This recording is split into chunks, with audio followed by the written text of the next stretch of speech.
بسم اللہ الرحمن الرحیم۔ السلام علیکم۔ آج 5 اپریل بروز ہفتہ ہم بات کریں گے 2 اہم کیسز کے حوالے سے۔ ہائی کورٹ کی جانب سے ایک بڑا فیصلہ سامنے آیا ہے۔ افغان جو غیر قانونی مقیم تھے یا قانونی طور پر مقیم تھے، ان کو افغانستان بھیجنے کا جو حکومتی فیصلہ تھا، اس سے متعلق ہائی کورٹ کا ایک بڑا فیصلہ سامنے آیا ہے۔ اس کی تفصیلات میں آپ کے ساتھ شیئر کروں گا۔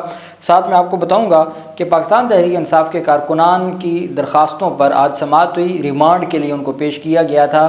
یہ 26 نومبر والے وہ کارکنان ہیں جن کو عید سے پہلے جوڈیشل ریمانڈ شناخت پریڈ کے لیے بھیجا گیا تھا۔ اس کے اوپر بھی ہم بات کریں گے، اور میں آپ کو بتاؤں گا اعظم سواتی جو آج اپنے وہ مقدمہ جو پاکستان تحریک انصاف کی قیادت کے خلاف پہلے مقدمات میں سے ہے، اور وہ باجوہ کے حوالے سے کوئی ٹویٹ کیا گیا تھا، اور اس پر پھر آپ کو یاد ہے کہ اعظم سواتی کو گھر سے جس طریقے سے ان کی فیملی کے سامنے اٹھایا گیا، اور پھر جو تشدد کا معاملہ ہوا، پھر جب وہ پریس کانفرنس ہوئی، روتے ہوئے ایک پریس کانفرنس کی گئی تھی، تو وہ سارا یہ وہ مقدمہ ہے جو ایک ٹویٹ کیا گیا تھا سوشل میڈیا کے اوپر اس سے متعلق۔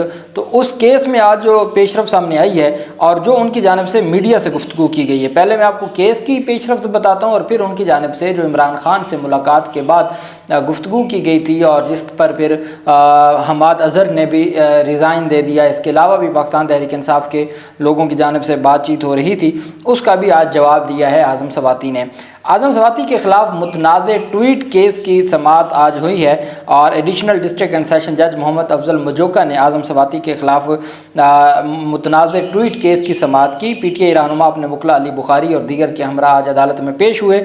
دوران سماعت وکلاء صفائی نے عدالت سے درخواست کی کہ بہت سارے کیسز ہیں، ہمیں لمبی تاریخ دیں، چونکہ ہمارے لیے ہر عدالت میں پیش ہونا مشکل ہوتا ہے، اور یہ کوئی اتنے اہم کیسز نہیں ہیں۔ ان مقدمات میں پروسیکیوشن کے پاس کوئی ایویڈنس نہیں ہے، پروسیکیوشن کے پاس ان کیسز کی کوئی آپ کہہ سکتے ہیں کہ پروسیکیوشن کی کوئی بیس ہی نہیں ہے ان مقدمات کی۔ تو جب کوئی بیس ایسی نہیں ہے تو ان مقدمات کو اتنا جلد تاریخیں دے کے تو کیا اس سے حاصل کرنا ہے؟ چونکہ اس میں اسلام آباد ہائی کورٹ میں عامر فاروق نے جب ضمانت دی تھی تو انہوں نے ساتھ یہ بھی کہا تھا کہ اگر مس یوز ہوگی تو ضمانت خارج ہو سکتی ہے۔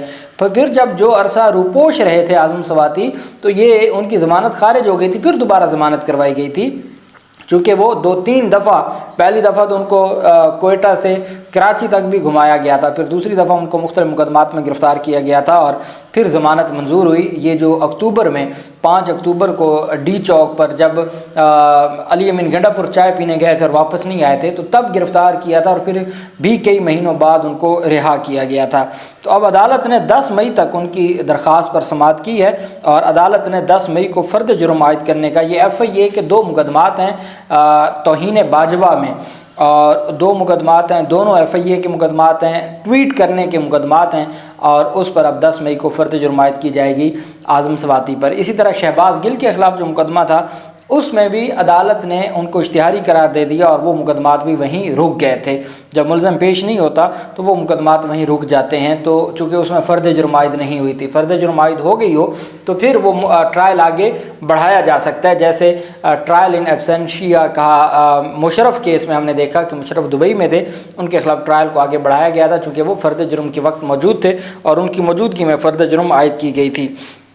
اب اعظم سواتی کی جانب سے گفتگو کی گئی موجودہ صورتحال سے متعلق، چونکہ ان کی جب عمران خان سے ملاقات کے بعد وہ واپس آئے تو وہ بڑی متنازع ان کی گفتگو ہو گئی، چونکہ پاکستان تحریک انصاف کے جو سینئر رہنما ہیں، عاطف خان ہیں، اسد کیسر آج کل بیرون ملک ہیں، وہ وہاں سے بات کر رہے ہیں، علی امین گنڈا پور ہیں، پھر جو سواتی ہے بابر سلیم سواتی، انہوں نے جھوٹا قرار دے دیا تھا، جو اسپیکر ہیں بابر سواتی، ان کی جانب سے اعظم سواتی کو جھوٹا قرار دیا گیا تھا۔ اعظم سواتی نے کہا تھا کہ عمران خان نے بابر سلیم سواتی کو ہٹانے کا، بطور اسپیکر عہدے سے ہٹانے کا اور ریزائن کا مطالبہ کیا ہے اور حکم دیا ہے۔ اعظم سواتی نے کہا کہ عمران خان سے میری ملاقات کے حوالے سے بہت ساری متنازع باتیں ہو رہی ہیں، آج پوری تفصیل سے بات کروں گا۔ انہوں نے کہا کہ آج پھر عدالت میں پیش ہوا ہوں، جعلی اور جھوٹے کیسز ہیں، عدالت کے وقار کو برباد کر دیا، جمہوریت آئین قانون باقی نہیں ہے، فیصلہ سازوں کو کہتا ہوں جھوٹے مقدمات تشدد سے پاکستان ترقی نہیں کرے گا۔ انہوں نے کہا پاکستان ترقی کرے گا جب اقتدار میں بٹھائے قومی مجرم جیلوں میں ہوں گے، ہمیں دوریوں کو ختم کرنا ہوگا، ظلم ختم کرنا ہوگا، ہم اپنے وکلاء کو خراج تحسین پیش کرتے ہیں، یہ ہر عدالت میں بغیر معاوضے کے پیش ہوتے ہیں۔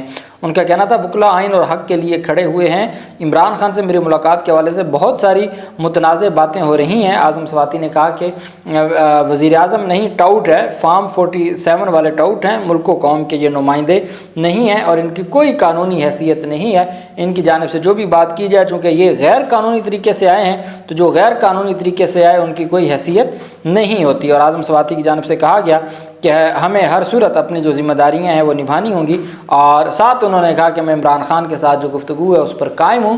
عمران خان جب باہر آئیں گے تو وہ خود میری گفتگو کی تصدیق بھی کریں گے، میں نے کوئی ایک جملہ بھی اپنی طرف سے نہیں کہا، جو عمران خان نے کہا ہاں صورتحال میں نے عمران خان کے سامنے رکھی، فیصلے عمران خان نے کیے اور وہ جو بھی فیصلے تھے وہ عمران خان کی جانب سے ہی کیے گئے۔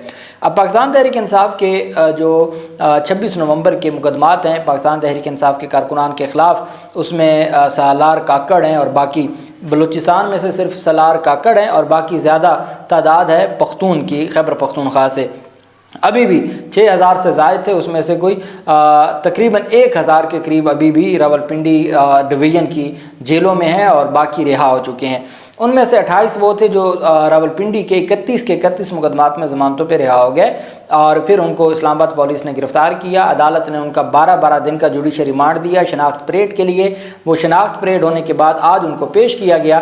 آج جب پیش کیا گیا تو انہوں نے عدالت کے سامنے اپنا موقف بھی رکھا، اور عدالت نے جو فیصلہ دیا ہے، اب شناخت پریڈ کے لیے 12 دن کا جوڈیشل ریمانڈ، جب وہ تمام کے تمام لوگوں کی شناخت ہو گئی ہے، یہ وہ لوگ ہیں جو پہلے ہی سرکار کی کسٹڈی میں ہیں، پچھلے 5 مہینوں سے وہ سرکار کی کسٹڈی میں ہیں، پھر ان کو نئے مقدمات میں نامزد کیا تو وہی سرکار اور سرکار کے گواہ اور سرکار کے مدعی ان کے منہ پر اور ان کے چہروں پر کپڑا ڈال کے پیش کرتے ہیں، پھر 12 دن کے لیے شناخت پریڈ کا موقع دیا جاتا ہے، اور پھر وہی لوگ جن کی کسٹڈی میں ہیں وہی پھر نئے مقدمے میں 5 مہینوں کے بعد نئے مقدمے میں شناخت کرتے ہیں، اور پھر عدالت مزید جسمانی ریمانڈ دیتی ہے۔ یہ ہمارے ملک کا نظام ہے، اور میں بطور قانون کا طالب علم، ہم نے ایسی قانون کا کھلواڑ، بڑے مقدمات ہم نے دیکھے، شریف خاندان کے خلاف بھی، زرداری خاندان کے خلاف بھی، وہ جو پاناما جی آئی ٹی تھی، جو سپریم کورٹ کے احکامات پر جی آئی ٹی بنائی گئی، جو بیرون ملک ان کی جائیدادوں سے متعلق بین الاقوامی اداروں نے تفصیلات دیں اور اس پر کارروائی ہوئی،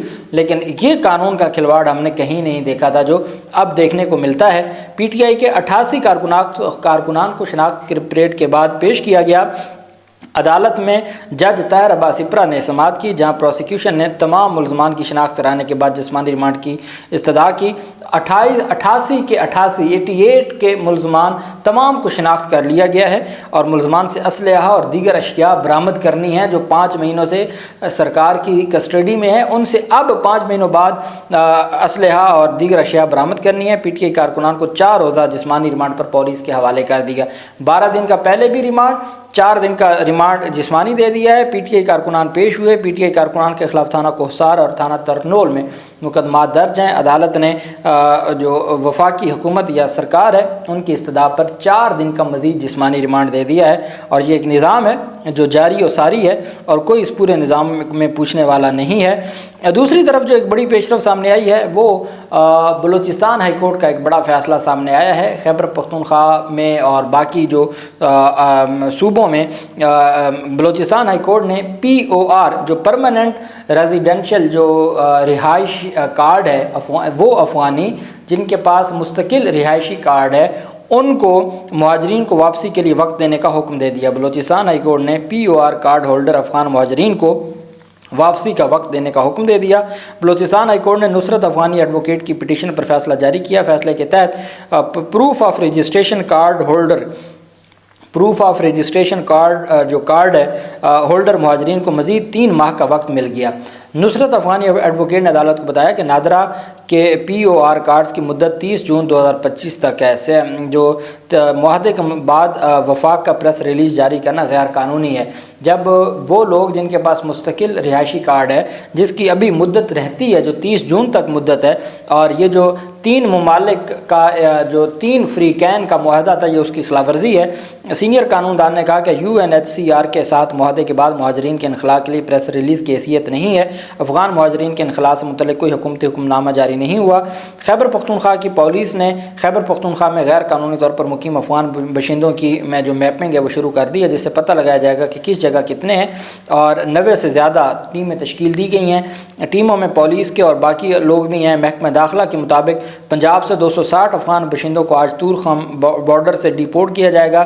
یہ غیر قانونی افغان باشندے آج خیبر پختونخوا پہنچائے جائیں گے اور کارروائی مکمل ہونے کے بعد ان کو افغانستان بھیجا جائے گا۔ 41 افغان باشندے اوکاڑا سے، 46 ساہیوال سے، 47 بہاولپور سے، 54 رحیم یار خان اور 18 ننکانہ صاحب سے، اور اسی طریقے سے اور بھی اضلاع سے ہیں۔ تو یہ بلوچستان ہائی کورٹ کا حکم آیا ہے۔ انہوں نے کہا ہے کہ جن کے پاس مستقل رہائشی کارڈ ہے نادرا کا دیا ہوا، ان کو 3 مہینوں کا وقت مل گیا، 3 مہینے تک ان کو حکومت نہیں نکال سکتی۔ یہ عدالت کی جانب سے آج فیصلہ جاری ہوا۔ وہیں پہ جو رجسٹرار آفس نے روسٹر جاری کر دیا ہے اسلام آباد ہائی کورٹ کا بینچوں کی تشکیل سے متعلق، اور تگڑے بینچ اس میں ڈویژن بینچ ہمیں دیکھنے کو ملے ہیں۔ رمضان المبارک اور عید الفطر کی تعطیلات کے بعد عدالتوں کا روسٹر جاری کر دیا گیا۔ آئندہ ہفتے کے لیے ججز کا ڈیوٹی روسٹر ہے، جس میں سنگل اور ڈویژن بینچ ہیں، 11 سنگل بینچ ہیں اور 5 ڈویژن بینچ ہیں۔ پہلا ڈویژن بینچ قائم مقام چیف جسٹس اور جسٹس انعام امین منہاس پر مشتمل ہوگا۔ دوسرا ڈویژن بینچ محسن اختر کیانی اور سردار اعجاز اسحاق خان۔ تیسرا ڈویژن بینچ بابر ستار اور سمن رفت امتیاز، اور اسی طریقے سے جو چوتھا ڈویژن بینچ ہے وہ ارباب طاہر اور جسٹس محمد اعظم خان، اور 5واں خادم حسین سمرو اور جسٹس محمد آصف پر ہے۔ اس طریقے سے جو لارجر بینچ ہے یا فل بینچ ہے، اسپیشل بینچ، وہ بھی کے مقدمات کو دیکھتے ہوئے بنایا جائے گا، چونکہ اب پاکستان تحریک انصاف کی توہین عدالت ہے، 3 رکنی بینچ ہے تو وہ بھی اویلیبل ہے، وہ بھی اس کا بھی الگ سے کاز لسٹ جاری ہوگی۔ تو یہ اگلے ہفتے کا روسٹر جاری کر دیا گیا اسلام آباد ہائی کورٹ میں۔ 11 اپریل کو قائم مقام چیف جسٹسز کی مستقل ان کو کرنے کے لیے یہ اسلام آباد ہائی کورٹ سمیت 4 ہائی کورٹس کے چیف جسٹس لگانے سے متعلق، اور 2 ججز supreme court Lahore high court سے سپریم کورٹ لانے سے متعلق 11 اپریل کو ہے۔ تو اگلے ہفتے اسلام آباد ہائی کورٹ کے مستقل جج کا فیصلہ بھی ہو جائے گا۔ ابھی تک 5 ججز کی جو پٹیشن ہے سپریم کورٹ میں، اس کو آج تک سماعت کے لیے مقرر ہی نہیں کیا گیا، لیکن جو چیف جسٹس ہیں اسلام آباد ہائی کورٹ، ان کو مستقل جو متنازع ہے ایک معاملہ، اور ابھی ہائی کورٹ نے ڈیسائیڈ کرنا ہے یا سپریم کورٹ نے ڈیسائیڈ کرنا ہے، وہ جوڈیشل کمیشن آف پاکستان حکومتی اکثریت سے ڈیسائیڈ کرنے جا رہا ہے، اور وہ مجھے بھی اور آپ کو پتہ ہے۔ اللہ پاک پاکستان کا حامی و ناصر ہو۔ بہت شکریہ۔ اللہ حافظ۔ پاکستان زندہ باد۔